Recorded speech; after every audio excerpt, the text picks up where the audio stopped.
Are you ready? Let's get it. Here we go. It's about to go down. Real Talk with Pasha B.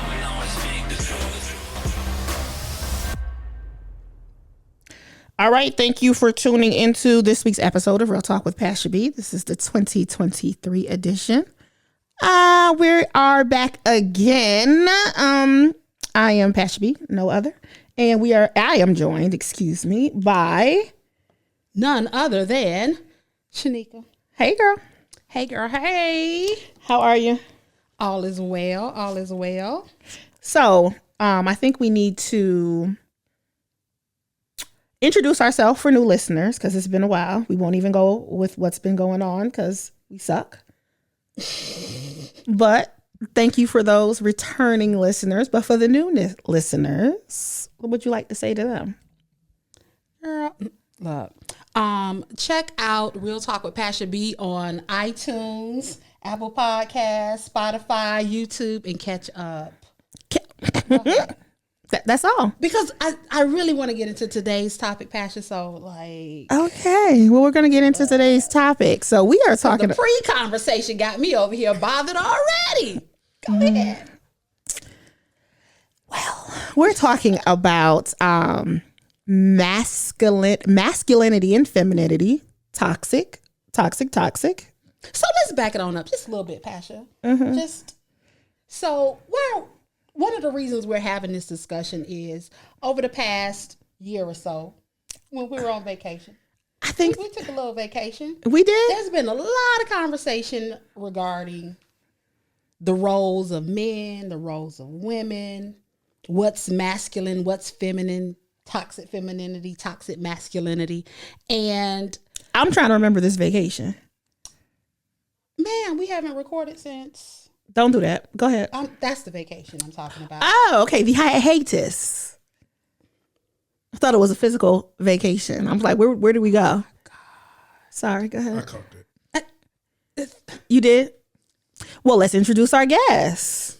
So, joining us today, friend, colleague, Jamie. So, as I was researching... Hold on. No. Look, I'm about to do it. Give me a minute. So as Pasha and I were discussing who we could have on this podcast, a couple of names came to mind, and we went back and forth. And I was like, okay, let me reach out to so and so. And as I was scrolling through my phone, I saw Jamie's contact information. And first of all, I was like, I haven't talked to Jamie in a minute. But guess what? Jamie will be perfect for this topic. Why is Jamie perfect? Because what I know about Jamie is going to, what they call it, stand on his square, 10 toes down. I know you don't have any problem pushing back. And I'm just go ahead and put Pasha out there. Pasha. She has a very strong personality. No. Somebody could balance out this. She did preface it that way. Yeah, I did. I'm a very nice person. You are nice. I'm a very nice person. Jamie, how are you? I'm good. I'm great. Amazing. You're ready to get into this talk? Hey, it's part of life. It is. So Sheneka she's been wanting to get this one out. So we're going to let Sheneka start. Okay. So again, this has been a conversation that's been heavily discussed on social media. As some of you know, I host conversation parties, and I held one most recently in December, and it came up again. And I was like, "Oh, we have to have this conversation on the podcast again," because I really don't think people are challenging these definitions and social constructs of masculinity and femininity. I think we are throwing these words around without evaluating exactly what it is we're asking of one another or what we're saying to one another. So, again, I know Jamie, he's an intelligent young man. And I appreciate that. You are. And again, I know that you have no problem speaking your mind. Pasha, y'all already know Pasha talk shit. So this is going to be a great conversation to have. I'm a positive shit talker. Okay. Look, she recently told me what that means. What does that mean, Pasha?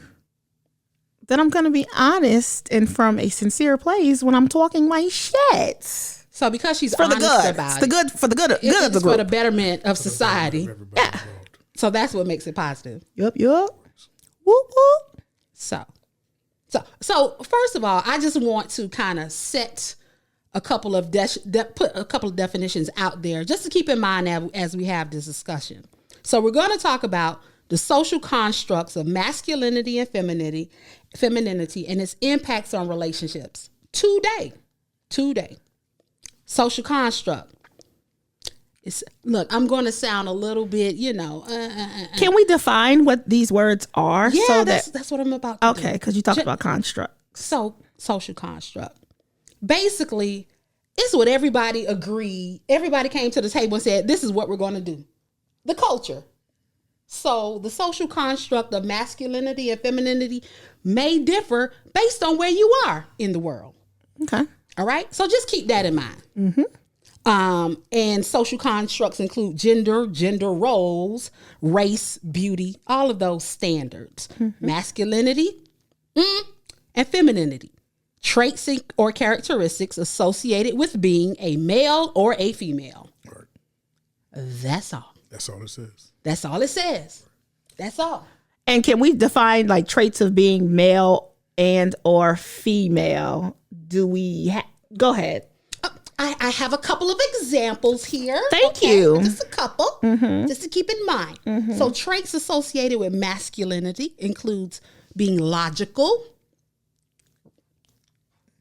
I'm going to let that pregnant pause sit there for a minute. Logical. They said that's a part of masculinity. These are masculine traits. Logical, active, ego-oriented. Yeah. Switch that around in your mouth, Jamie, because you look at Ego. It says ego? Ego-oriented. Damn. We're going to break it down for you. Dominant. Conflict resolved through force. Quickly put hands on. Aggressive. Aggressive. Check this out. Ambitious. You're not ambitious. Are you ambitious? You women are too damn ambitious. That's what makes you masculine. Analytical. Stable. Stable. Is that the definition of toxic masculinity? No. These are Characteristics. Of toxic. No. Of masculinity. No, I don't know where you found those at.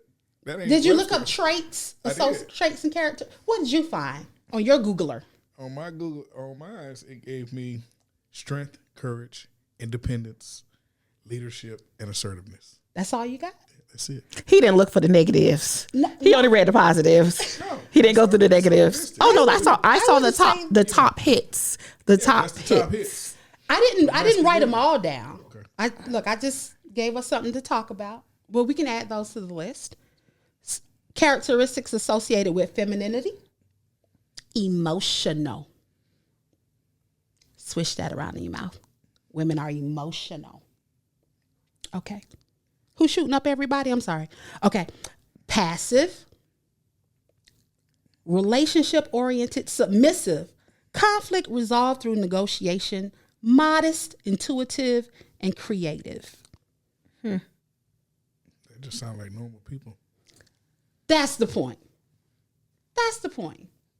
So They all can be intertwined. masculinity is not normal, and femininity is normal. No.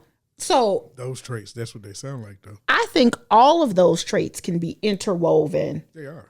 So why are some defining masculinity and some defining femininity?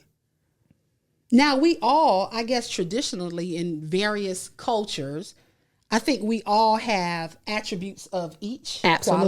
quality. So as we go on with this conversation, I think, are we going to start off with the most recent highlight on social media? The magazine cover? The Vogue magazine cover? Y'all tripping with that? We ain't tripping. Look, I think we need to start with the magazine cover. I don't- Okay. So Okay, Jamie. So share your thoughts on the Vogue magazine cover of with Rihanna and ASAP Rocky. Have you seen the conversation on social media around? I saw bits and pieces. I'm not a real social media person, so I don't have Facebook and all that.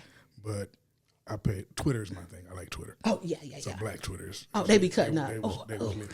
So for those who haven't seen it, you want to lead with what it looks like? It's a beautiful picture of Rihanna. Rihanna. She's from Barbados. She says her name several times, and it's always Rihanna. Is it really? Yes, we call her Rihanna. Are we going to have this conversation? Correct people. I know that. Well, no, I think I have a name that I got tired of correcting people, so you let it go. But when you hear her say her I name, like correcting people when they say my last name wrong. It just fucking Okay. works. But go ahead and describe the cover. How do we say it? Rihanna. Mm-hmm. Okay. So Rihanna in a beautiful photo after she did her Super Bowl performance, they released this picture of her, her son. What is he, like 2? Maybe by No, I think maybe a he's year. 1. I don't even think he's won yet. Little over one. And ASAP Rocky, who she had. Don't do that. Just describe what the cover is. What's the conversation on Black Well, no, Twitter? let me finish with the cover because you have to describe it for people who haven't seen it. No. Let me describe it. So in this photo, she's standing up. She's taking the lead, and him and the baby are behind her, and who's holding the baby? He's holding his son. He's holding the baby. His son. Their son. Their son. And she has his hand. And people are having an issue with that. So it looks like she's leading in the picture. But go ahead. No, she's reaching back and she's dragging him behind her as he's coddling the baby. Because he's having fun with his son. Yes. Well, and she's about to be late for something, and he need to come home. I think the problem with people in general is just we look too much into shit. Absolutely. Why that can't just be a black family, you know what I mean, enjoying life. She on her way to doing what she got to do. She just left the Super Bowl, about to get paid because fucking music stream's about to blow up. And then he got the baby. Like, I'm chilling.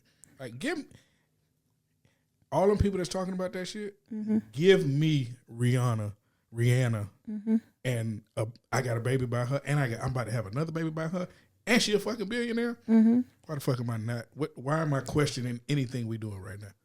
It ain't no man gonna go say something to ASAP like, bro, why was you standing in the back of that? No real man. They ain't gonna go say nothing. Ooh, you said real man. Like, cause we don't. I'm pretty sure that these men, they're not. Who have an opinion about what that photo looks like would consider themselves a real man. They may even consider themselves masculine based upon definition. Nah, they wouldn't be, because men really don't get into questioning what other men got going on in their household.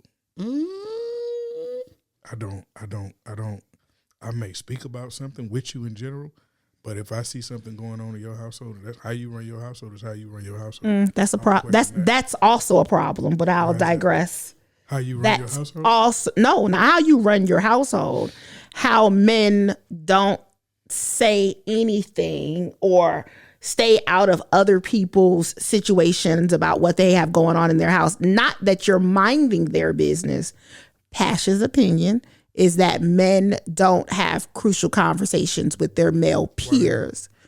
Pasha's opinion is that they don't have crucial conversations with their peers and provide sometimes negative feedback to their peers when they're doing something that may not be right. What they do is they go mind their business because what they have going on in their household.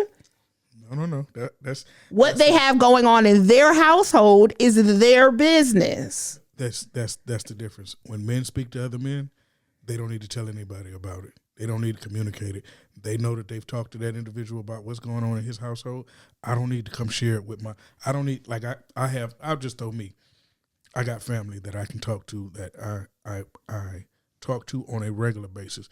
Everybody going through something, relationship wise, job wise, whatever. when I have those conversations, I don't go and tell anybody, hey, man, I just had to talk to XYZ about XYZ. The people that need to know about that conversation are the people in the conversation. And men don't publicize if they chastise somebody or if they call them spade a spade. It's like I can be out and me and Sheneka, us three out, and y'all doing something reckless. And I know that shit reckless. I'm not going to put y'all on blast in front of yourselves.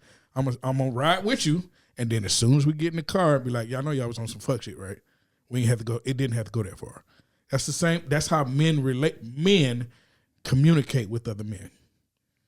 It ain't some old, oh, you should have said something to him. You just let him do whatever. Oh, no. I think I hear what you're saying. I think your example that you're giving is definitely not where I was going with it. But I also used your definition of you saying men don't have something to say about what's going on in another man's house. And a lot of men lead with that. And I'm not, what I'm don't want to debate is who's a man and who's not a man. I'm talking about men in general, generalized. I have bear witness to I have bared witness to men allowing males to say and do certain things, and it's always quiet, or it's, oh man, you crazy. That's all. Meaning out of pocket when they shouldn't be out of pocket, or just in general? In general. Just in general. Well, it could be anything. It could be, and maybe your terminology of out of pocket. So, and not for us to get off subject. What it is that we have discussions. Women normally do a lot of self-assessing, generally speaking, because it's not all women. I know some raggedy bitches out there, right? But women normally do self-assessing. They normally brunch. They normally have girls' trips and things of that nature. More feminine attributes. They normally have interactions with other women that, especially when they're a part of a certain tribe, that they will get self-correction. Or excuse me, they will get correction when need be. Or there will be the feedback, even if it's negative. And I don't see that or hear that often when it comes to men. That's all. And I just also want to add to the conversation, because we're focusing a lot on the men, but this is also, these attributes are things that women buy into as well and contribute to. When you're talking about even masculinity per se, or these roles or these constructs. Because I will say I hear it a lot from women as far as the roles, what's masculine or what's feminine. Even going back to the whole ASAP, Rocky, and Rihanna. Yes. There was women who was chiming in with negative stuff. But did it make sense though? No. Well, it's not going to make sense to me, because I think also, even with this conversation of what we're having, it depends on the person's purview. Right. So for those that are on social media, who have social media and in the real world, who have an issue with what this imagery represented, it's your perception and your purview. Right. If you ain't got shit going on, right, or if you were raised in a way in which it was so drilled into your head that no matter if the man is raggedy or not, he takes the lead. As a woman, you supposed to be the nurturer, have the children. When I say have, physically taking care of the kids. These are what did you say? And I'm not going to say the person's name, but you said it was on something on Twitter, who a well-known person commented when you made your reply back on Twitter. You replied to somebody about the ASAP thing? He made a comment saying. So there was a comment made, I can't remember specifically, but the last tag was, he isn't going to be somebody's housewife. Speaking negatively about the image, because it appeared as though ASAP was being emasculated by holding the baby and snuggling with the baby. And my response was, you're talking about a millionaire and a billionaire. I'm sure they have housekeepers, landscapers, drivers, security, nannies. chefs. Ain't nobody housewife. The the one thing I didn't see in all of those comments about that photo is if I'm protecting my wife, where am I standing at? Am I standing in front of her, walking in front of her with my child? I don't know if I think that would be up for discussion because they compare that image to Which one? what's the Pasha. Pasha's not as ethically diverse as Sheneka is. What's the picture that they compared it to? Where I want to say it's like an old picture. Is it the slave? So there's a statue in Senegal of the black man. He's holding the baby, leading, and the woman is standing behind him. So they compared and contrasted those pictures. Like, you can lead and still have this baby, and the woman needs to be behind you because you're protecting her, I guess, from the. I don't want to add language to it, but they felt like that was a more accurate depiction of how a family should be represented. Isn't that statue based on like slavery? Had something to do with slavery, didn't it? Or the Senegal, or the loss of. I think it definitely has something to do with African history, right? And so, as Sheneka talked about in the beginning, depending on where you are geographically located, could also influence your definitions of masculinity and femininity. Because if you're in Africa, masculinity is defined totally different in Africa. Absolutely, but I think the way that we have decided to define it in the Western world in 2023 is a lot. It could be different from how it's defined in other countries. But I think one of the things that we wanted to talk about was, or has that definition even evolved? So what it was, let's say. Our idea of the definition. So I'll ask you, Jamie. So read off some traits. You read off some additional traits as well. In general, how do you define masculinity as far as representation, what you see out in your everyday life? And even, I'll say, ideas you have for yourself as far as what's considered masculine. My masculine traits. Yeah. I attribute my masculinity based off the example that was given for me. Is my father. Okay. And what I saw from him growing up as being a man, being a provider, being a protector, being someone that looks out for your family and puts your family first. Those are all, to me, attributes of what it is to be a man. Masculinity is a part of that. A part of you being masculine does not take away from you being just a man in general. It just adds to the substance of who you are. Meaning, if Jamie still be a father, a protector, a provider, someone that looks out for his family without being this rough, rugged individual. And I think people get that part confused. I need to be this hard, tough, no fear, just running through walls, just because that's the masculine. That's what masculinity looks like to some people, but it doesn't communicate, or it doesn't translate that way to every individual. It's like raising daughters. You can be the hardest individual on earth. You can be just as rough and rugged, but you know that you have to be a different individual raising a daughter than you are with raising a son. So let me make sure that I'm following what you're saying. So your definition of masculine encompasses the provider protector role. Yes. So and you said that you got that definition based upon the example your father.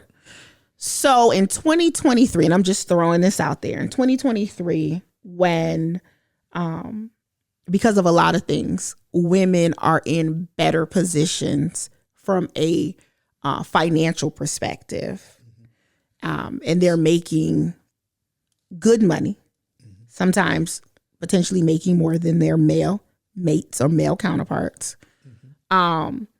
If a man doesn't have to, and maybe I'm leading with this, so I want you to clarify what the provider aspect looks like, because I know we've come into conversations where if a woman is making more money than a man, then that masculinity, it looks different. It's potentially questioned because the woman makes more money. So if a female, I hate to say that word, if a woman doesn't need a man to provide financially, does that have any impact on what you would consider his masculinity or him being masculine? Providing isn't just about provision. It's about protecting. It's about stewardship, about giving, being more than just, it isn't financial. It's leadership. It's, it can be, let me see, leadership. I was thinking of something just slipped my tongue. I was thinking of something else. But and being a partner, providing a partnership to where both of y'all, an example of how both of y'all can work together. And it's being involved. It ain't just about money. People, this society where we are now is so driven about the financial aspect of it to where, oh, now the women can make more, women have more opportunities. Women have this, they have that. That don't, being how much you bring in a household, and I've had plenty of friends to where their wives have made way more money than them. You can't question his manhood based on his wife making more money than him. Do you say it for the folks in the back? Do you think your definition of masculinity has evolved from the time, let's say, of your father? No, I don't think so. I think the way people view it has evolved. Okay. And the way they view it is meaning, I look at it as, what's the hot topic of today? Like, everybody, you got to have something pushing everybody to talk about. If it's not political, it's relationship, or it's the status of what other people have going on. And my father, the example he gave me based on just how we were raised, he didn't grow up in a social media driven society or the easier access to everything. But that didn't change that. And when you equate that to now, it still doesn't change how you should be able to view it based on how I was brought up. My view of masculinity and what it should be for me as an individual, and people that follow me, that look at me and learn from me and pay attention to what I do and my actions, they're going to see what they need to see and what they need to take that works for them as an individual. Okay. Got it. And so I was just jotting down some notes as you were speaking, and some of the things that you identified, my question now is, individual, I didn't write down the actual stats, but a lot of households are raised by single mothers. Correct. And these single mothers take on the role of providing, protecting, everything that you mentioned, leadership, all of that. So it's frowned upon. And I'm going to say in real life as well, as far as women have now taken on these masculine traits. But providing for your family isn't masculine. We're going back to provision. So going back to the definition of what we're equating with masculinity. Yeah, what we equate with it, but that's being able to eat ain't masculine. Being able to feed somebody ain't masculine. Being placed in a position where you have to do that, being the head of the household. It's frowned upon, and women who are in that situation are typically chastised. It's frowned upon. Frowned upon as far as by being a single parent. For being placed in that situation. Are you placed in that situation if somebody gets the fuck up and leave? Yeah. You aren't placed in it. It's just forced upon you. It ain't something you ask for. Some people ask for that now. Some people do ask to be a single parent. Some people they want that because of the whatever they can get from it. Well, and let me change up to remove the negative connotation. Mm-hmm. So I know. I don't think you have to remove the negative. I want to keep the conversation because I don't want it to go astray. No. So if a woman decides to go, because I know a woman who decided to go and adopt a child. Okay. Single woman, she went to adopt a child. She wanted to be a parent, right? So that don't make her masculine. So this is what I want to challenge, going back to these definitions and these ideas that we place on these words that we use, even from a Google standpoint, right? If she's in a role where she's the head of the household, the leadership, she may be the only person this child has. Right. There may not be a man to provide any, additional relationship to. Is that frowned upon? I don't see it as, you take a woman that's not able to have kids of her own and she adopts. She wants to be a parent. Parenting requires certain attributes from you.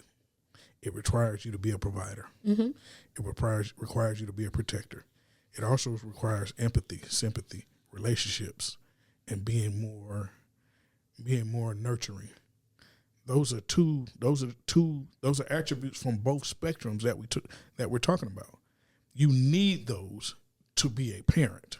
You can't be a parent without both sides of it. That's why you hear a lot of people say you need a 2-parent household. Yeah, you can get it from a single parent, and single parents, there's tons of people been raised by single parents. I know that have had wonderful lives and been successful, but certain things you get, here's the thing about that. Certain things you get from a man, certain things you get from a woman. Some women, you're going to be able to provide some things to raise a boy, or to a man to become a boy to become a man. And there's some things you're going to be missing because that boy is going to be always looking for something. And you're not going to be able to pinpoint what that is because of the way you might have been brought up.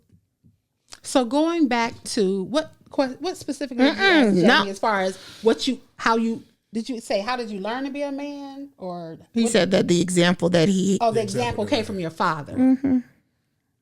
I had more examples, but the one that was my example, if you look at all of, say you're a single parent. And I guess my point is, what I heard was you're associating your idea of masculinity with how your father... With my father's attributes, not how he raised me. Okay, with his attributes. If a woman is demonstrating those same attributes, are those considered masculine? Because you said that's how you learned from your father. I wouldn't consider them. The tools that we have are given to us are not. I don't put titles on shit.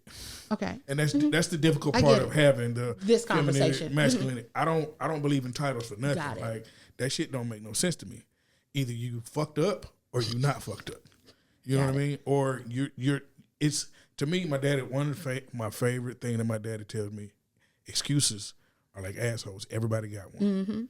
And if you want to make excuses, titles to me give people excuses to do dumb shit. Got it. Or treat people a certain way.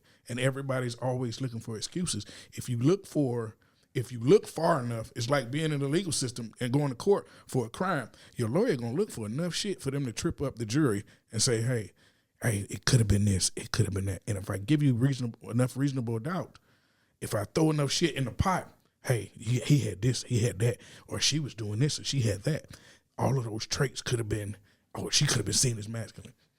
Okay, and she needed to do what she needed to do to raise her children. But I do think if we take out because we are having a general conversation of what the broader world or how the broader world may view this. Use those titles. Right. I do think that there is a level of people seeing those attributes when they are in a woman as masculine. And they'll even tend to weaponize that and say, that's why you ain't got no man. That's why you don't have a man, right? Because you don't know how to be submissive. You don't know how to have someone take the lead. You don't know how to be blase blah because you're assertive, because you're dominant. And so that's why you're single and by yourself. And then, and just to kind of compare, the whole Rihanna versus A$AP Rocky imagery, one of the questions I posed was, do we have that same energy, broader society, with Remy Ma and Papoose? So I'm not a hip hop head, but I've seen the dynamic from afar. Mm-hmm. She appears to be very assertive. She appears, again, you're the hip hop head, Pasha. Why are you up there looking out the window? No, because I think it's two different. I think it's two different comparisons for me. I think. You don't think Remy Ma is masculine? Wow. Church finger. No, I don't think that she's masculine. I don't think. I think where Sheneka was going with the comparison, I kind of see Papoose in a different light. So someone who's probably not into hip hop doesn't see where he dominates or how he's a dominant force. I see how he's a dominant force. It's just different than Remy. It looks different than Remy. How does it look? Tell me. Papoose is a writer. Yeah, he's always been just a writer, and he hasn't had commercial success, what people would consider commercial success. Thank you for air quoting that. But if you follow hip hop, Papoose is that dude. So, and he just got a real big job. Yeah, so I don't look at them the same. I'm not talking about from a money standpoint. I'm talking about out front. Yes, she's more out front. Her energy is more overwhelming, over the top than the energy I've seen from him. Because they're two different people. And they're from New York. They're both from New York. He's laid back. She's vocal. She's more aggressive.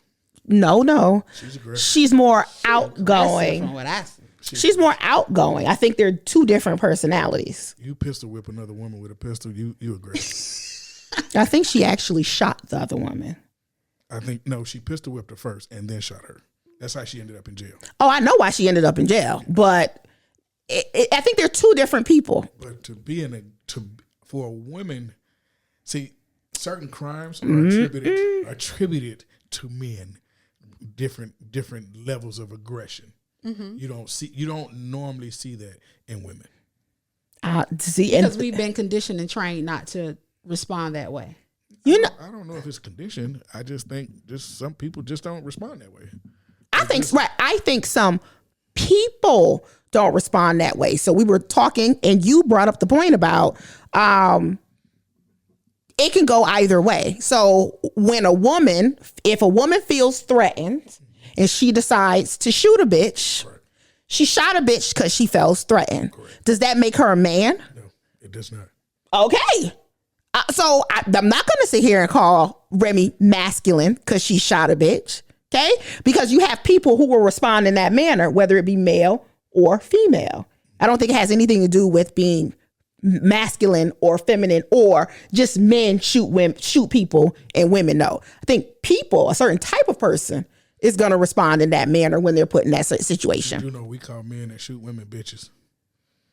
Well, no, I don't think we're talking about she shot the same sex she was. Now, if a man shoots the same sex, shoots another male, he's not called a bitch. It is what it is. Right. But if he shoots a woman, but we can't put that in there. Now we about to go. I want to stay on topic, but was they giving that same energy to Tory Lanez? Everybody was holding Megan accountable about that because the information wasn't all out. The truth wasn't being told. Once the truth came out, they got on Tory ass about that shit. Mm-mm. I don't know, Jamie. I thought I'm going to tell you what happened with the Tory Lanez situation. You're partly correct, but the information was out there for anybody to. I didn't. The information was out there if you wanted to see it. It was out there for you to truth was. Okay. With that being said, even when the truth came out, there was still a section of people who weaponized certain things against Meg Thee Stallion, like her sexual past, to justify. Not justify her getting, but to, and you brought it up first. Before you brought it up how it's what's in law, it's the defense's responsibility to just weave in a whole bunch of stuff for doubt, right? Create reasonable doubt. So instead of just taking it at face value that Tory Lanez shot a female, allegedly, I don't even know if it's true or not, because he's been convicted. Yeah, he's been convicted. Look, as we used to say with Department of Corrections, what were you charged with? He's been convicted. He's been convicted of doing that. We don't know, but he's been convicted. But with that being said, stay on task. That's what it was. And so they used other things to try to diminish it. On task was he shot a female. Right. So, but it almost worked to his benefit. It almost did. It almost did. That's because we're fucked up as a society. There you go. Like that shit almost worked until some real heads got in there and was like, well, damn. So old girl was just trying to. Y'all was just in some fucked up shit around here. Like when the shit came out, I was like, damn, that's how they was doing it. Yeah, it just became more complex and convoluted, but at the end of the day, it is what it is. He shot a female. Right. Some bitch shit. So bringing it on back, we're not viewing the relationship between Rihanna and ASAP. You feel as though that's not comparable to the relationship of Remy Ma and Papoose? Because I'm just wondering why nobody. Basing them off of a photo though. That photo don't detail what their relationship is. So that's the part. This whole conversation in the Twitter sphere is based off a picture, right? But, and again, like I said, I'm not a hip hop head, but the optics of what I've seen of Remy Ma in comparison to Papoose, she appears to be the one who would fall into the category of being more aggressive. I'm going to use the term aggressive because she looks kind of aggressive to me. Aggressive, assertive, the one who has all that energy, and he just kind of laid back. And I've just never heard anybody question his masculinity or his role in the household as they're doing with just this little picture of ASAP and Rihanna. If you put Papoose in that same photo, I think you get the same reaction. I think it's just the photo that people are able to talk about. If you never question ASAP that way. Men don't question him that way. We get a nigga high five and nigga, you got a billionaire. But I do think that there are some men that just, again, we're being very loose with the terminology of men. I do think they do question it. I really do. Because I also, Pasha's opinion may be unpopular. I think people have had an issue with their relationship prior to the photos. Prior to even, for me, I got on the radar about them really, really being together when they announced that they had the baby, right? I stay off of social media, so I'm not sure what was being. You mean Rihanna and ASAP? Right. You didn't like their relationship? No, that's not what I said. I said their relationship got on my radar. Oh. That they were even in a relationship, to be honest with you. Okay. And with that being said, I think they were questioned back then. And they were questioned back then because had she been with someone who society deemed to be more on her level, then it wouldn't have been a problem. Had she been with Drake, right? Had she been with somebody else who they deemed to be on her level, they was questioning it from the beginning. So this is just another layer of it all. Like we talked about the whole Jay-Z and Beyonce situation. I think that they have an issue with A$AP Rocky and Rihanna for a few reasons. A$AP Rocky presents himself more, He dark skinned. They don't like dark skinned brothers. That's not what I was gonna say. What I was gonna say is he presents himself more in a younger spirit. Right? With the braids, with the gold teeth, with the way that he dresses. And also, if we were to look at, and I don't know this to be factual, I'm only talking about from representation. What we do know is that Rihanna is a billionaire. A$AP is probably not a billionaire. So in normal people, how they want to sit and talk shit about other people's lives, they will compare the two and be like, they're not based on my income. Yeah, they're looking at superficial stuff, right? So had she got pregnant by somebody else who was on the same level as her, and if it was that same picture, then they wouldn't be saying anything. For example, there are pictures out there where Beyonce is in front of Jay-Z, where it looks like, They don't say nothing. They don't say a word, and you know why? But let's look at the same comparison. Jay-Z is, Pasha's opinion, is, for lack of better words, respected differently. At the end of the day, what we do know is Jay-Z is a billionaire. So he don't get tried like that. So we trying ASAP's masculinity because he don't have as much money as Rihanna? I think people are questioning his masculinity. Yes. These are the same people who make $50,000, right? Like it's a whole, that's not even to be negative. That's just it. I think sometimes people who live in a certain confinement, Them 140 characters is what they exactly. And this is what their perception of life is based upon as well. When if you think outside of your perception, or if you're able to conceptualize outside of what you're able to perceive, you wouldn't have an issue with it.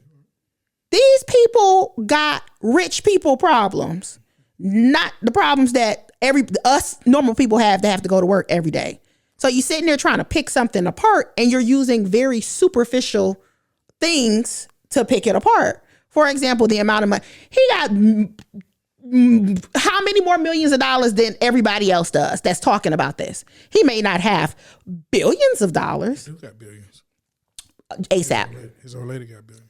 Well, hey, and so here like it how you is. think. Your perception of how you view that. Some people are not even going to be that big-minded to view it that way. Yeah, whatever my old lady got, I got. Hey. Whatever I got, she got. So if you And I think like of it that. way, you think of it that way. She may think of it as whatever I got, and she got. That's not how it works.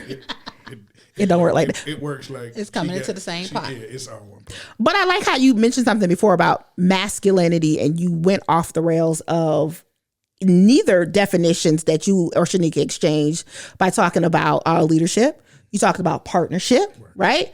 Those words Aren't in the definition. Whose definition? They weren't in the definitions we read. Okay. And that's my point. They weren't in the definitions that we read, but I believe they are characteristics of masculinity and femininity. Yes. Yeah, definitely. Because I think we look for the negative and shit too much. Mm-hmm. And to me, having your wife, like if you see a negative in your wife making more than you in this economy, you batshit crazy. Mm-hmm. Because if you look at just the black relationship of black people being together, women, when you go to universities, them fucking shits is full of black women. They ain't full of black men.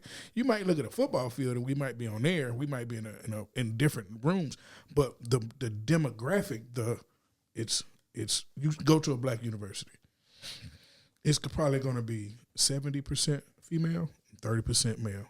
That's just the way the world is right now. And unless we can correct that, it hasn't always been that way. And that's why the divide is starting to come to where, okay, women are starting, like you can't equate your assertiveness over me because you make more money than me. You can't. I'm still a man. I'm still the protector of this household. I'm still the provider. I don't have to be the financial provider because guess what? That pool of money is our pool of money. No matter if you bring 80,000 and I bring 40,000, it don't matter. It's one pool. And until people start to remember that aspect of it, the old relationships, you know what the father did? They brought their paycheck home. They handed their paycheck to their wife, and your wife handed him what money he needed for the week. That's how older relationships back in the day work. They don't do that now because if I get my paycheck in some relationships, You about to put your foot in your mouth. no, I ain't, because I don't have to. My wife got access to all my bank accounts. It don't make me no never mind. Okay. Here's money. But if you look at it, some people don't understand what a relationship needs to have. Absolutely. It needs to be a partnership. And until you realize it's a partnership and not a, and I hate the connotation to where, because we have, it's you have to be masculine, you got to be feminine. It needs to be roles defined in that relationship. Yes, there's going to be roles in every partnership. There are definitions of what you have to provide and what I need to provide. Mm-hmm. And as long as y'all on the same page with that, it works. You have to find what works for you. Stop thinking about what society says your relationship should look like. Absolutely. So I think we could use this as a way to pivot to talk about toxic femininity, right? Because there are women who dig their heels into these ideologies of what masculinity and femininity look like. And I think for the greater good, it continues to propel the toxicness of this all. For example, I think you were telling me from the conversation party that you had, Sheneka, that there were women who stood 10 toes down on feeling like a man needs to do certain things. One of those things being paying the bills, correct? Paying all the bills. All the bills. Paying all the bills? All of them, boss. Paying all the bills. Are we in a society with that's doable? You tell me. So I will also say that I'm going to answer the question based on some feedback from men. Yes, we are. Yes. Right? Okay. And I'm going to give an example. So if you as a man are bringing home, let's say $80,000. Okay. 80,000. Yeah, 80,000. I'm bringing home 150. Okay. Your expectation of a man is I can pay all of this, right? Mm-hmm. But it's going to be based off my 80. Right. That's what we're going to live in. That's what we're going to live in. The woman's expectation is I got 150. Is I want more, right? I have this champagne taste, but what you can provide is at $80,000. Right. She wants to live at 150, but doesn't want to contribute her piece of the pie. She wants you to contribute. So that was a part of the conversation with that. And again, I think a lot of us are, living in this Real Housewives type mentality. And it's unfortunate that, we started life pre-social media, but we're growing up we're learning. And it's so funny how so many people, even in our generation, have adopted the perception that social media is reality. Reality TV. I'm sorry. Reality TV is the norm. Right. And it's not. So I can say this. I had one of them reality TV stars live 2 houses down from me. Right. And I seen cars get repoed out of her yard. Look, Kim Zolciak, her house in foreclosure right now. Her and what's the dude name? Don't get me involved. Church. Yeah. Church. She's still with the white dude? Yeah. The offensive lineman. For the Falcons. Yeah. He lost his house? It's in foreclosure. She's still married to him. She is? Yeah. Mm-hmm. Oh, wow. But the house just went up in foreclosure. I don't think he play in the league no more. I don't think so either. Why it's in foreclosure. Well, but here it is. So even if he's not playing in the league, from the partnership aspect, was she not in a situation where she was able, and who knows, they could either to contribute or it could have been a joint decision that they just gonna let this house go because it is what it is. But getting back to what Sheneka was saying and what you said as well about partnership. So is it hard to believe that if somebody makes, what's the examples that you gave? If Jamie's making 80,000 and I'm making 150, and Jamie asked the question, in this economy, can we live off one paycheck? We can. No, that's not what he said. Sorry. What did you say, Jamie? In this economy, what? I said,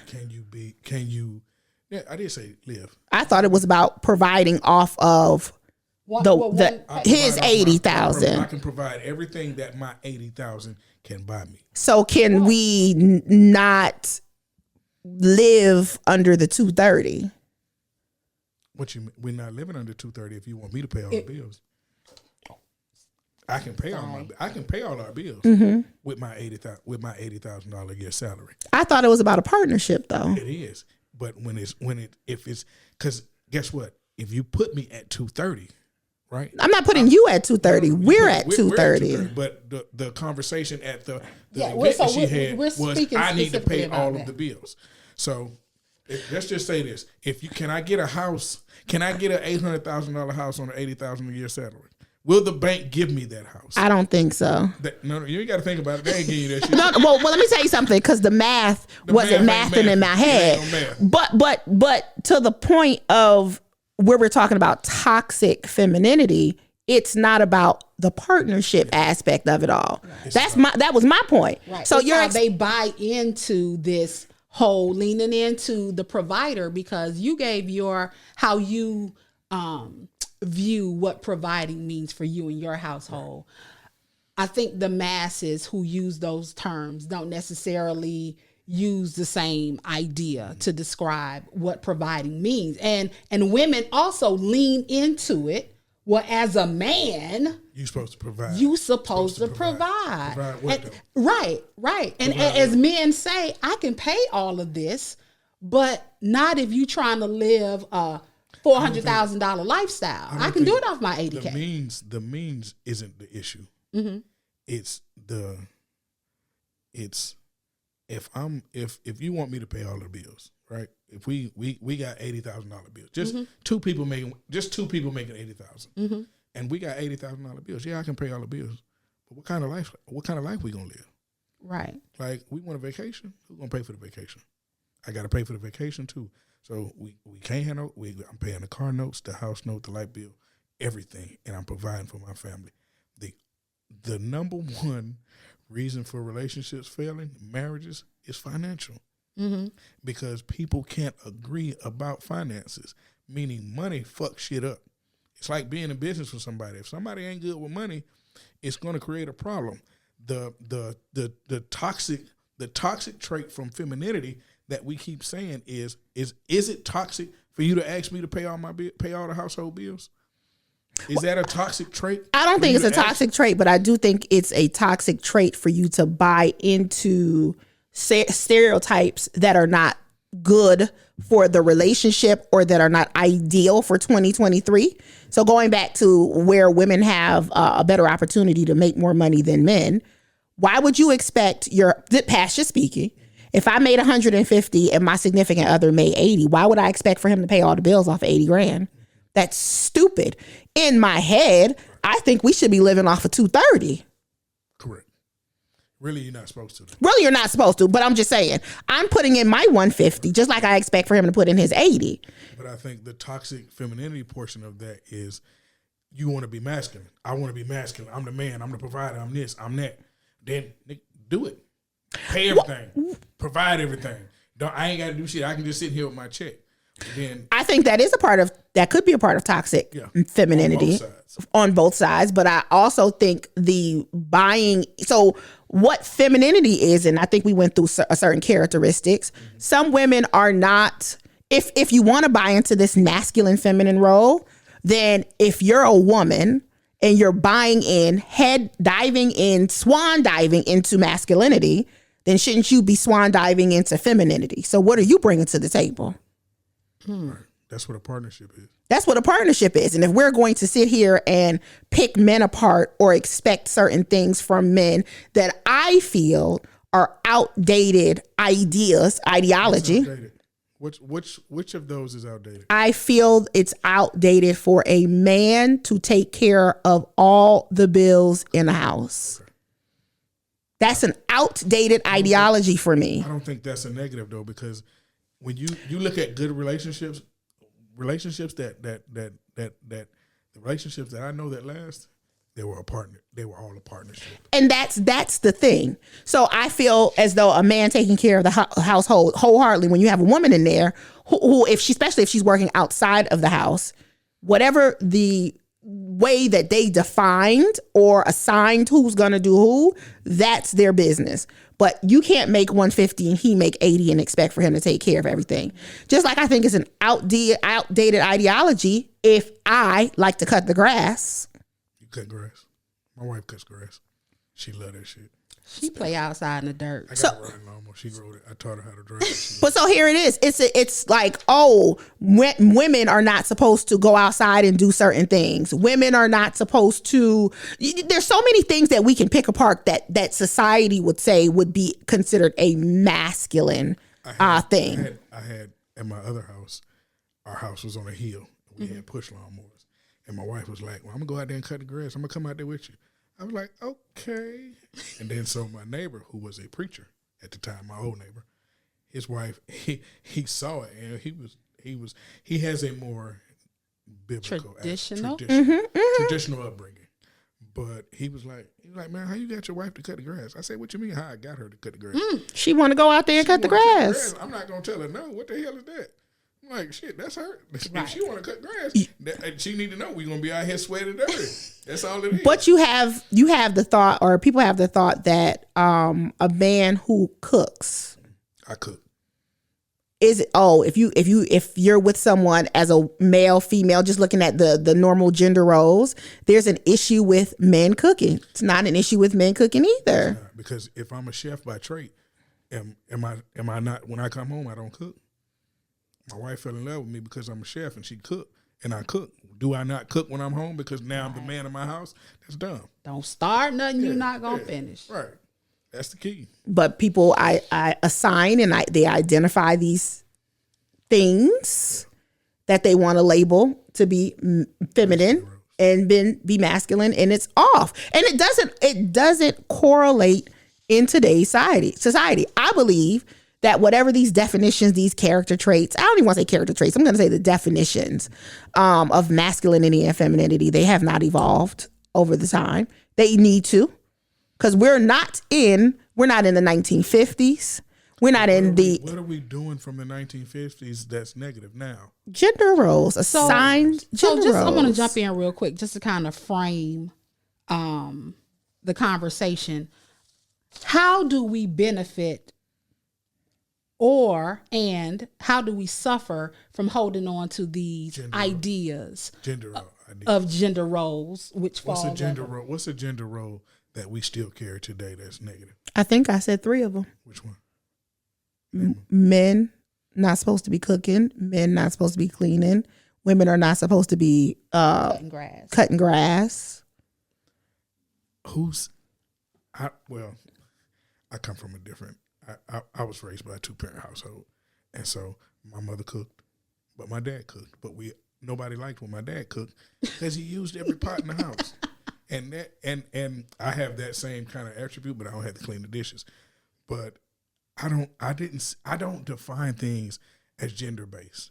It's some shit that I expect my wife to do that I don't do, and it's some stuff. What is that, for example? What is that? I expect her to do. Mm-hmm. I can't do laundry. I fold clothes. If you put me to put your clothes in the washing machine, I can't even put my own clothes in the washing machine and not have damn detergent still in them. So just to clarify, you're not expecting her to do it because she's the woman. You're expecting her to do it because she just does it better than you. Does it better than me. Okay. And that's another thing. Who takes out the trash in my house? I got teenagers. My teenager's supposed to take it out. Do I expect my wife to take out trash? No. I don't expect her to ever have to take out trash. Because I feel like that's just, I don't need her I want her to look nice. I want her to be whatever. You know what I mean? There are certain gender roles that we like. That one being an example. You don't want I'm not taking out no trash. Hell, she cut grass. Why she can't take the trash out? No, trash is nasty. Yeah, trash is nasty. Cutting grass is not nasty. Cutting grass is fun, bro. You don't cut your grass? Hell no. I pay Shaquille to come over and cut my grass. There's grass is I don't like outside, cutting grass baby. is therapeutic as well. Yeah. And see, me and him are on the same page. So cutting grass is rewarding as well. Putting out trash is not rewarding. Taking out trash is not rewarding. Rolling anyway. So how do we benefit from these gender roles, and which include masculine and femininity as a society, and how does society suffer from non-conforming or not holding on to these gender roles? So let's start with the benefit. Is there a benefit to holding on to these ideas of masculine and femininity? I don't see, like I said earlier, I don't see them as titles. I don't see where we are in today's society. I'm not title driven, and so what I feel like a man should do, and what a man should be an example to raise his son, and to be a protector and provider. That's in my nature, and it's in my nature to teach boys how to be that. To teach my sons to say, hey, when I tell my son, if I'm not in the car, why is your mama opening her door? Mm-hmm. Why is she having to do that? Why is she going in the store? She holding the door for you. Why? That don't make sense for me. it ain't about of just the gender specific. It's about teaching you how to be a gentleman, how to be, what another woman be like. Oh, that boy, somebody raised him right. I want him to be around me. I want one to be with him. I see attributes in him that looks like, oh yeah, he'll be a good partner. And that's what everybody's looking for. You know what I mean? And if you see those, they could be considered, okay, his mama sitting in the car, he want to pump the gas. Some of that stuff can be considered masculine, but it's not really masculine. It's just a man. Men have just always done that. And if that's all you see in this traditional, it's not a bad tradition. Is not bad. Some traditions we done got rid of, and the shit's fucked us to hell, and we dealing with that now. Give me an example. Segregation. I hate segregation.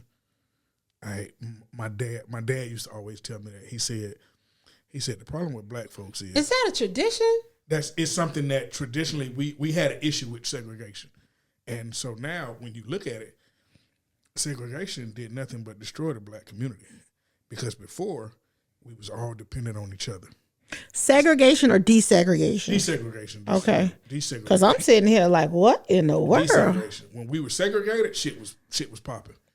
And you look at it, and as soon as it's just like when I was reading an article the other day when the schools got desegregated, when black people had to share schools with white people. You know what the white kids did? The white people did. They created private schools. Yeah. And it was only allowed for white kids.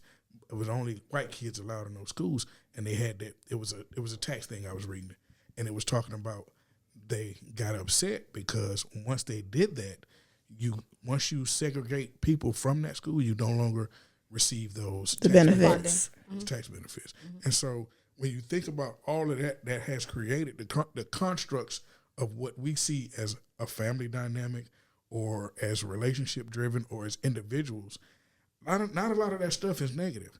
Some of that stuff is necessary to where partnerships are successful. And if you miss that, if you take some of that stuff away, some people gonna see it as negative.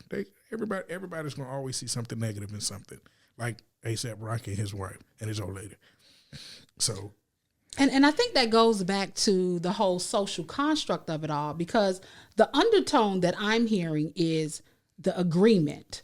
So going back to when I defined what a social construct was, that's essentially what the culture has agreed upon as the norm for this society, right? So it appears as though now, and I'm not exactly sure when it started happening, but now it seems like we are pulling away from the agreement. We need to go back to the table.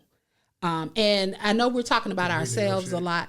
Renegotiate the contract of expectations. And one of the things I shared let me stick to the script, because because you didn't let everybody, you asked the question and you didn't let everybody answer the question.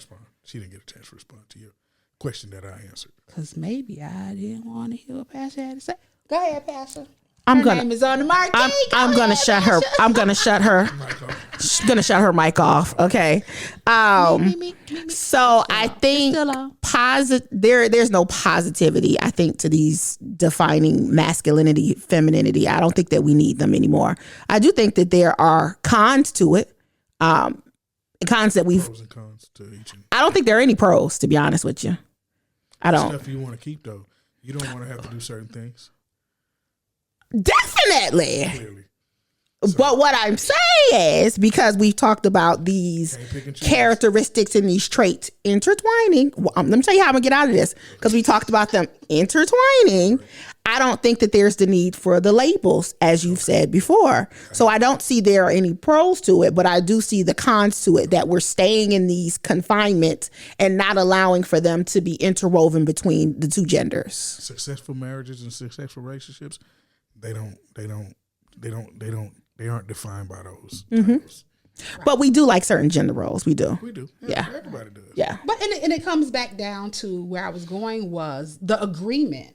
So finding somebody who agrees to your terms and conditions, right?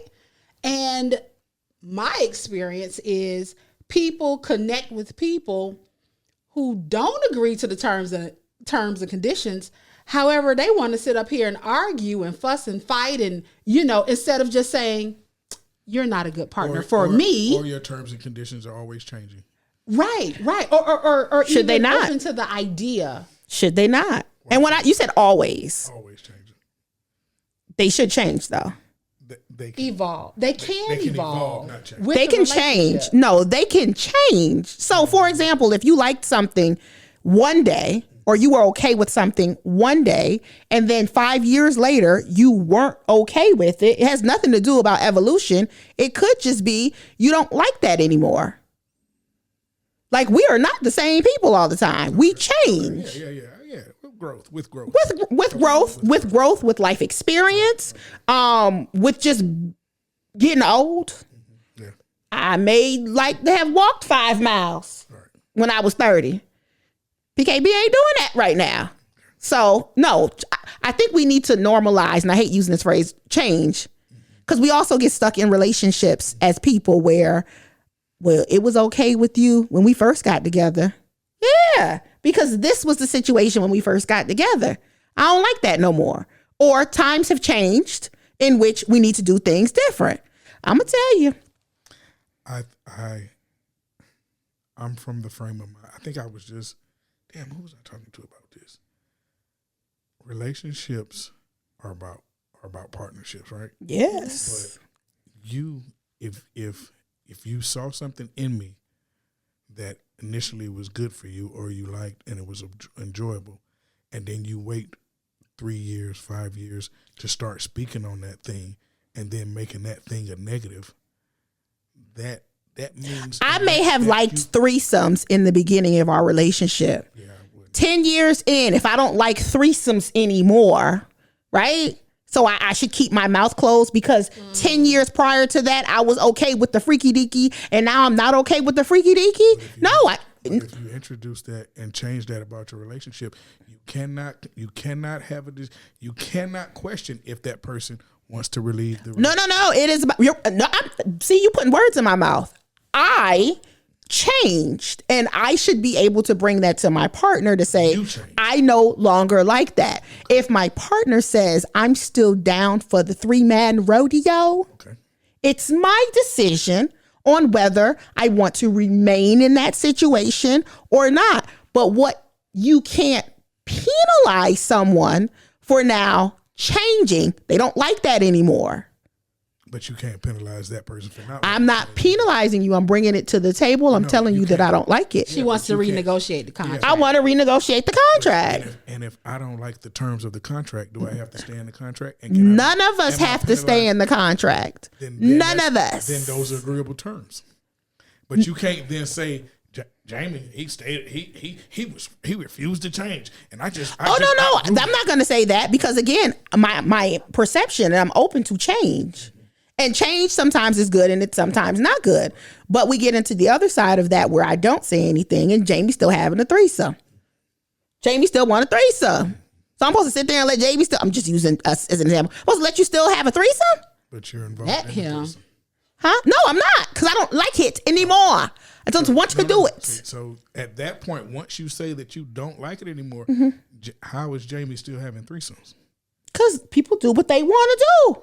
Then they no longer there's no once you make the decision to say, hey, I don't want to be a part of that part of the relationship anymore, then that dissolves the relationship because does it dissolve or can we negotiate the terms? Can we renegotiate the terms? I think that's up to the people to make that decision. And that was one of the things to where back when I was telling you we had a conversation.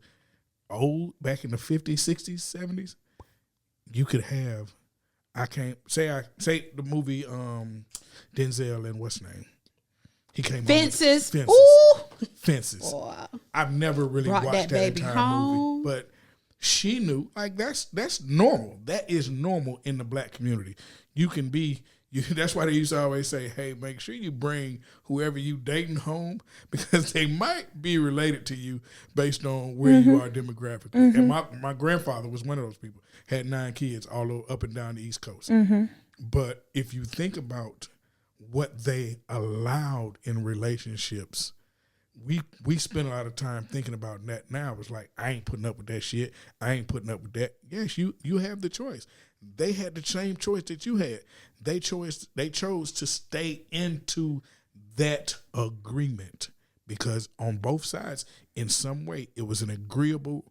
It may not have been spoken about, but don't think that your mother or your grandmother or somebody didn't know what the fuck was going on. Oh, so we're going to leave that for a whole nother podcast because I do agree that they knew what was going on, but I do not agree that they were okay with what was going on for variable reasons. Yeah, I get that. For variable reasons. But they knew. And and the thing about it was, back then it was this that's just a man being a man. Right. And that's that toxic, that would be considered a toxic masculinity trait. A man just being a man. No. And a woman being a woman by putting up with it and dealing with it. Right. So we're kind of getting to the end of the podcast. Yeah. Can you hear yourself? Hello? Yeah, we hear you loud and clear. Okay, so we're kind of getting to the end. So what points do we have to hit on? Because I think we wrapped everything up. Okay, well, yeah. So you asked the question, so I'm going to ask you about. One of the things I wanted to lean into, talking about the cons of adopting these ideas. I've read several articles, and just in doing my research, some of the cons they talked about specifically were how men are suffering because of these ideas of what's masculinity when they don't live up to what society considers masculine. So they have high rates of depression. They have high rates of physical ailments such as high blood pressure, strokes, and all of these other physical ailments, stress that manifests into physical ailments because they can't live up to, let me say it differently.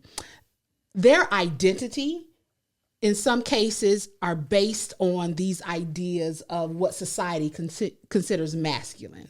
So if you're in a position where you are not the breadwinner, they may internalize it as that they're less than, even from an economical standpoint. Like going back to the party that I hosted, I asked the question, is a man's leadership tied to his finances? Got quiet. Like, are you basing a man's leadership ability? If a man decides he wants to be a teacher, he loves teaching, but he's not going to make any more than $60,000, but that's his passion. And you may, let's say, bring home 100, right? If he can't provide the lifestyle that you want, he can provide a lifestyle, but not the one that you want. Are you considering him less masculine because he can't provide that lifestyle, but he's doing something that he enjoys?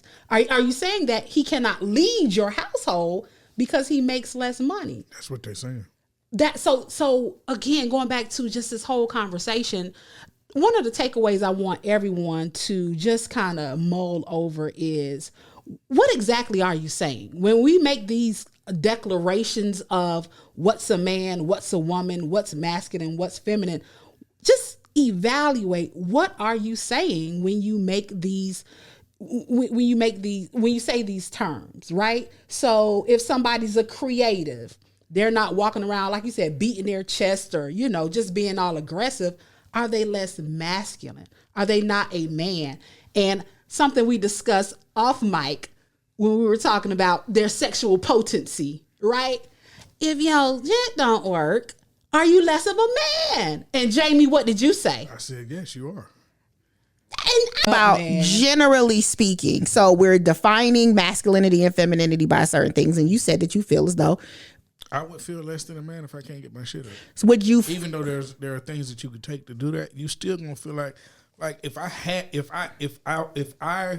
my only resource to be able to provide an erection for my old lady was to take pills, I'm gonna question my virility. And that is deeply ingrained in toxic masculinity. Because of how I see myself.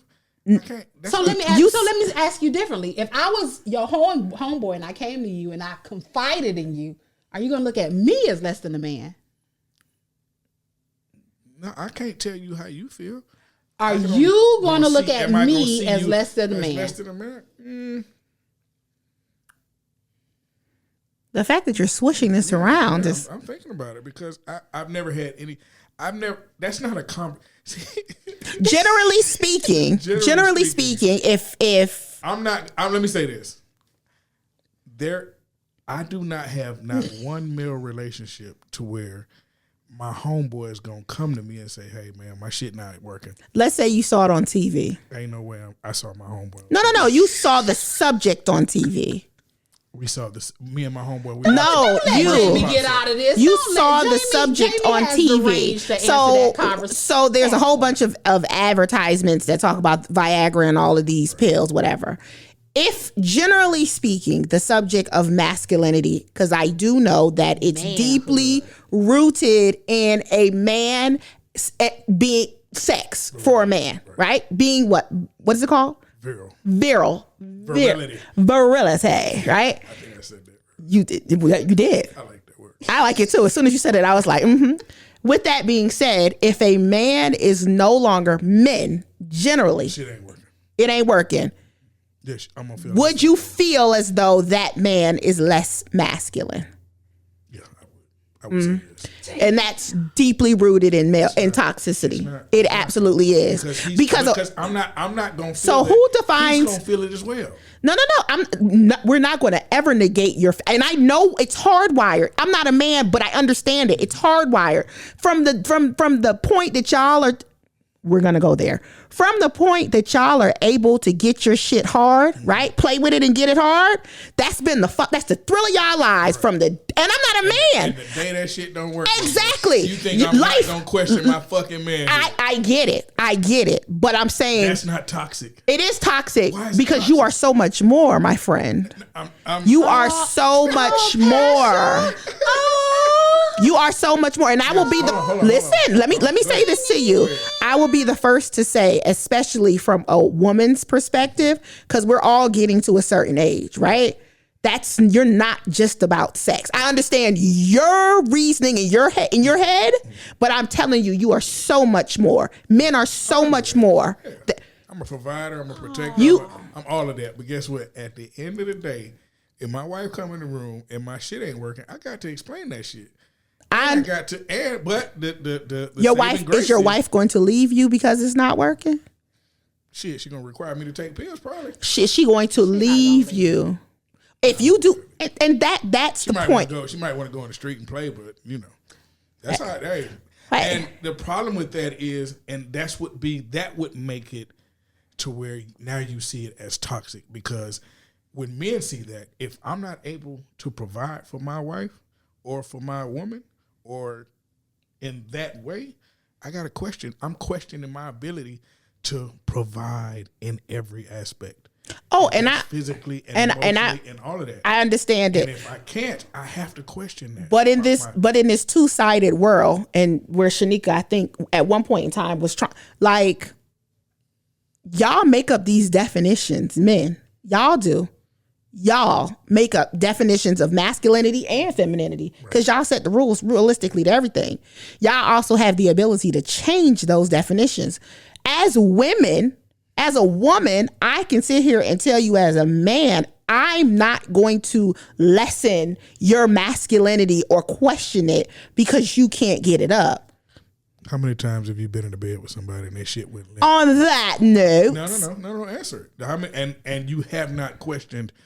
I don't question his masculinity. I question the ability for him to have a conversation about what's wrong with his dick, right? Because at the end of the day, we are all getting to a certain age where, biologically speaking, shit is going to malfunction and not work. So we as people, his masculinity, his ability to have that conversation. Jamie, you're not listening. We right? Because this is not happening to Pasha. What I'm saying though, from a woman's perspective, as the older that you get, your coochie don't get that wet, right? You have shit that's going on with you. Would I expect for a man to look at me as less feminine if my coochie don't get wet? No. So I offer the same grace, right? Because at some point in time, we can't control this. There's things that we can do. There's definitely things that we can do. If I ever was in a situation like that, I would question his leadership, his critical thinking and conflict resolution. Because what are you doing to resolve the situation? You just sitting back and letting it happen, or are you taking a lead in your health and you popping a pill? Let me know if you got to pop a pill. Look, just go to the doctor, because that's a whole other conversation. But if you got to pop, after going to the doctor to find out what's wrong with you, if you got to pop a pill, then that's a conversation we should have as people. But I'm not going to question your masculinity. No, especially if it's my significant or your manhood. Because you are so much more, Jamie. You are so much more, my friend. But that's not to think that because a man would feel that way, it's not toxic to feel that way. It's okay for me to question my masculinity in any given situation. Is it okay for others too? Oh, ain't nobody else questioning my shit, though. Well, I think that's the issue. That's the issue, right? We all have these internal talks with ourselves where, yeah, it is good. I won't say it's good. It's okay that you're questioning it, because questioning it properly will get you to the point where you start to try to figure it out and do something about it. But how everybody else would view that upon you, I think that's where the toxicity comes from. So no, and it's okay to have a conversation with your male friend. Okay. About everything. Oh, I talk to my friends. It's limp I don't talk to them about that. It's limp. I can say this. I do not have friends that have I had a conversation. I have never had to have a conversation. But if you do, you know what? I challenge you this, Jamie. What? No, that ain't gonna happen. No. Initiate a conversation, man. All they gonna tell you know what they gonna tell me? They gonna lie. They ain't got them problems. No. This society is different. That is, motherfuckers take that pill without even thinking about it. They don't even need them and take them. Okay. I know people that don't need them and had me going overseas buying them in fucking London because they were cheaper there. Like, I know people that. How you know they don't need them? Well, that's a good question. You're right. I don't, but they requested me to buy them, and I know how people use them. Mm-hmm. It's just using them. Some people use them because they just there. They're just there. They're just, and that's a I'm trying to fool you into thinking that I'm different. And if you don't know I'm taking it, then gotcha. Because they leaning into that trait. They leaning into that masculine trait. Masculine. Yep.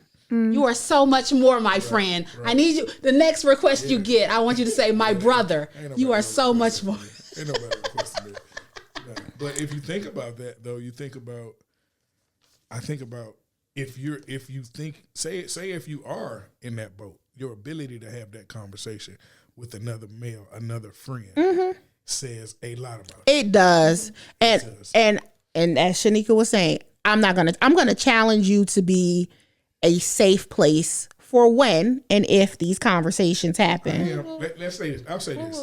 I am the safe place for all my friends to talk to. And that's what's up. And the thing about that is I'm the one that talks to everybody. And that's what's up. You know, that's all we can ask for. I'm the person that your parents might reach out and say, hey, can you holler at XYZ and see what's up with them?